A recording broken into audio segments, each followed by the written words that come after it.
On June 17th, 2020, Pokemon Presents shook the world with an announcement no one could have seen coming. After 20 years of being out of the spotlight, the Nintendo 64 game Pokemon Snap would be getting a sequel. It's easy to forget what a strange but magnetic little game Pokemon Snap was when it came out in 1999. In this early franchise spin-off, you play as Todd, a photographer invited by Professor Oak to Pokemon Island to help him catalog the native Pokemon living there. Each level is experienced through the all-terrain vehicle 01 that follows a fixed set of trails over land, through rivers, and soaring in the sky.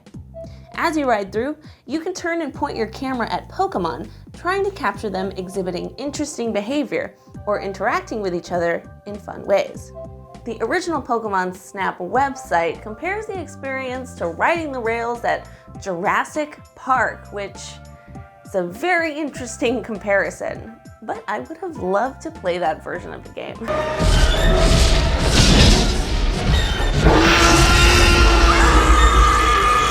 Progression is marked by more areas to ride through, as well as new items that can be thrown out of the 01 or used to influence the environment, getting you access to different views of Pokemon. It's all about taking the best possible photo to send to the professor, even though the old fart has absolutely no appreciation for shot composition. I mean, I went to art school, I have a degree that says the rule of thirds actually matters, but fine, we'll shoot it dead on and flat in the center just like you want it, Mr. Science. Jesus fucking Christ. I love the idea of photography as a central mechanic in games. So, in celebration of this fantastic announcement, I'm gonna do a mini series about photography in cute games. Now, I definitely want to do a survey that covers all the kinds of games that have come out in the 20 years since Pokemon Snap's release, but I have to talk about, first and foremost, the game that kind of started it all. Now, Pokemon Snap wasn't the first game to use a photography mechanic, but it was kind of the one that popularized the idea. So we gotta check in on their history because it's a really great history. So to kick everything off, here's the story of how Pokemon Snap was made. It all starts back in 1995. Nintendo, exiting the era of the SNES, had its sights set on a new console, the then unnamed Nintendo 64, the first dedicated 3D console that Nintendo was making. It was an exciting time for in-house designers like Shigeru Miyamoto, but he actually wasn't too happy. See, over the years of working at Nintendo, he became an enduring witness to how the company did business with third-party developers. I'll probably do a video on what these practices were in detail later on, but the long and short of it was, third-party developers had absolutely no incentives to make innovative games.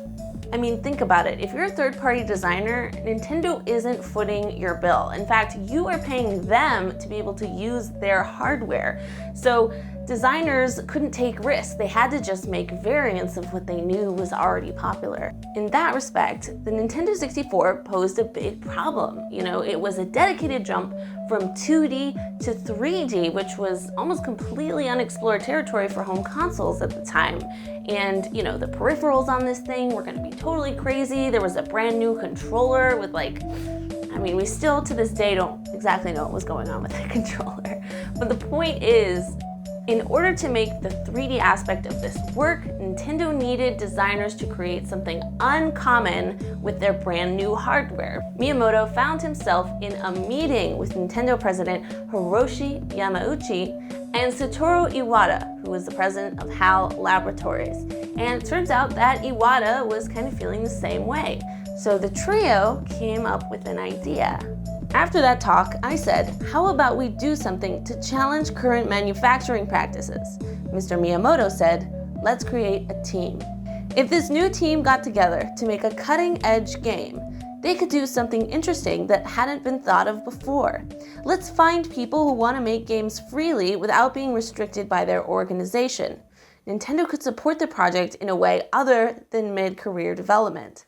You guys, I can't tell you how much I was geeking out when I read about this project. I mean, it's totally unheard of in game dev, especially in Japan, especially with Nintendo. I mean, this is 1995. Nintendo is literally on top of the world in video games. They are leading the market.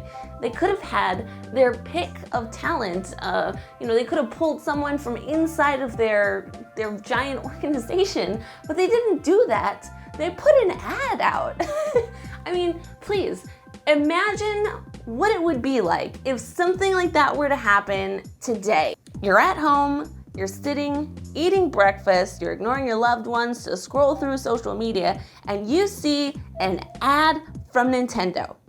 Hey, we're gearing up to release the new Super 64 Switch XL, the first home console that simulates the sensation of touch on your skin.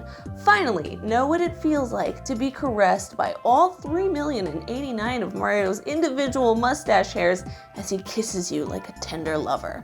We're putting a team together to make some games for our brand new console. It's probably going to be really cool. Send in your resume if you want to join. By the way, you don't need game development experience to apply. Right? Miyamoto and Iwata became the first two chairs of the project's committee, joined by Shigesato Itoi and Chunsoft's Koichi Nakamori to supervise.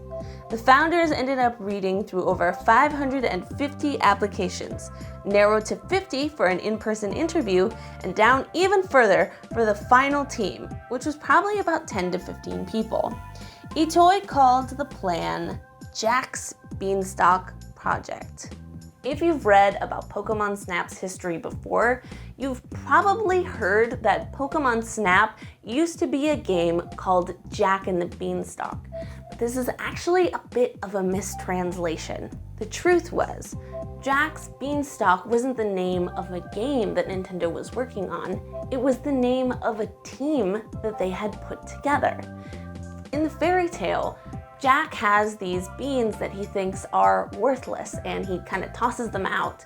But overnight, they grow into a giant beanstalk that leads Jack to the land of giants, where he discovers treasures beyond his wildest dreams. So the team was supposed to represent like the beans, and the game that they make, that was going to be their treasure. I wish I could tell you that the plan worked, that Miyamoto led his team to victory, and they all used their outside experience to make this wonderful game we know as Pokemon Snap, and everyone in the industry learned the valuable lesson that games are actually better when they're for everyone, not just industry insiders who make the same beat-em-ups and shoot-em-ups and sexual harassment lawsuits.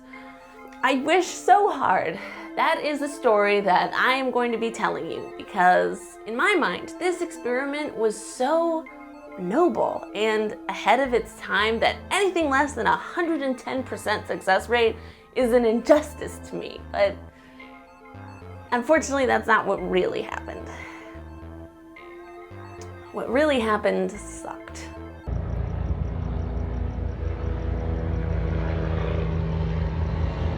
Stay tuned for part 2 and 3 of Pokemon Snap's history to learn what the heck went down at Jack's Beanstalk and how the team's prototype eventually became a Pokemon game. And keep an eye on the channel even later on for my survey of some great photography games that have come out since Snap's release. Thanks for watching. Must go faster.